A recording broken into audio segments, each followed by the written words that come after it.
গুরুর চরণে প্রণাম জানিয়ে শুরু করছি আজকের ভাগবত কথা। একজন আমায় জিজ্ঞেস করেছে ভাগবতের আসরে পরে যে পিতামাতার কর্মফল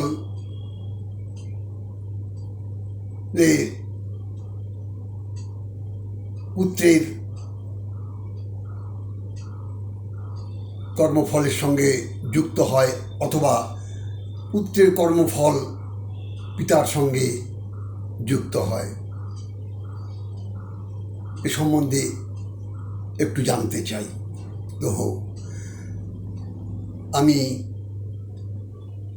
তাকে বললাম,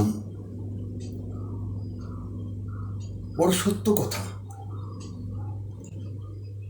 অতি উত্তম প্রশ্ন।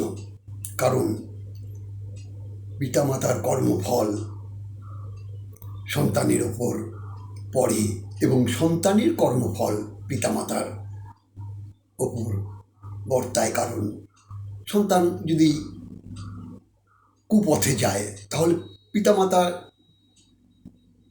তার জন্য তাকে কথা শুনতে হয়।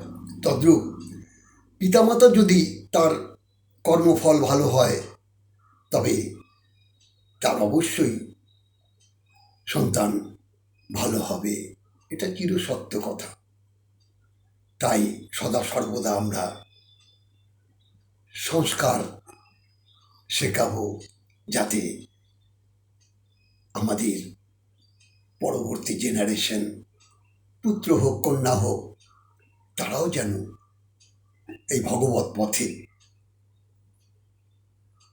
আসতে পারে এবং ভগবত প্রেম, অর্থাৎ এখানে বলতে পারেন যে শিক্ষা দীক্ষা, উচ্চশিক্ষিত, সেটা 100 বার, সেটা তো ভালো কথা।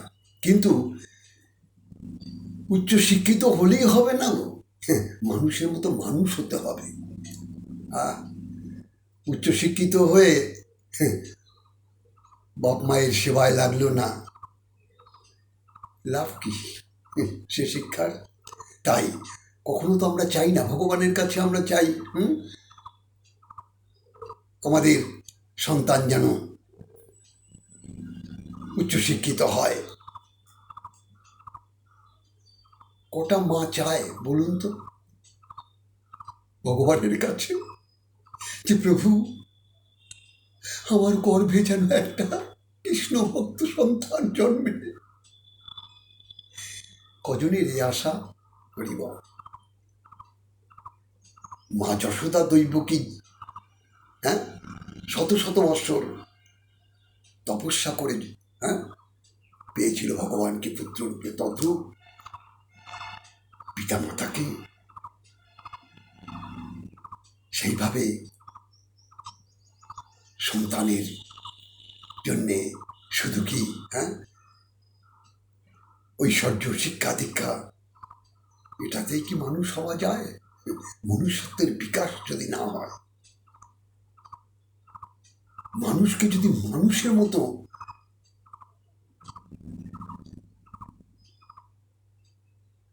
ভালোবাসতে না পারি, তাহলে সে মানুষের কি প্রয়োজন?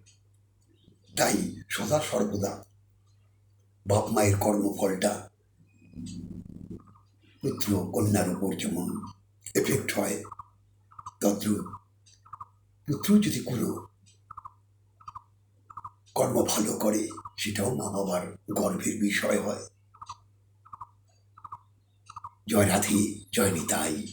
আপনারা ভালো থাকুন, সন্তানদেরকে সংস্কার দিন, আর এই হরিনামের পথে একটু সময় করে দিন। তাই বলছে না, বাল্যকালে কৃষ্ণ ভজে কৃষ্ণ পাবার আসে, যৌবনেতে কৃষ্ণ ভজে পাবে কি না পাবে, আর বৃদ্ধকালে কৃষ্ণ ভজে জমের তরাসে। যেদিন আমার যাওয়ার বেলা হবে, হরিবল, দেহ অচল, কি করে ভগবানের নাম গুণগান গাইব? তাই সময় থাকতেই জয় রাধে, হরিবল হরিবল। আপনারা মঙ্গলে থাকুন, ঈশ্বর আপনাদের মঙ্গলময় মঙ্গল করুন, এটাই আমি তার কাছে প্রার্থনা করি। জয় রাধে, জয় নিতাই।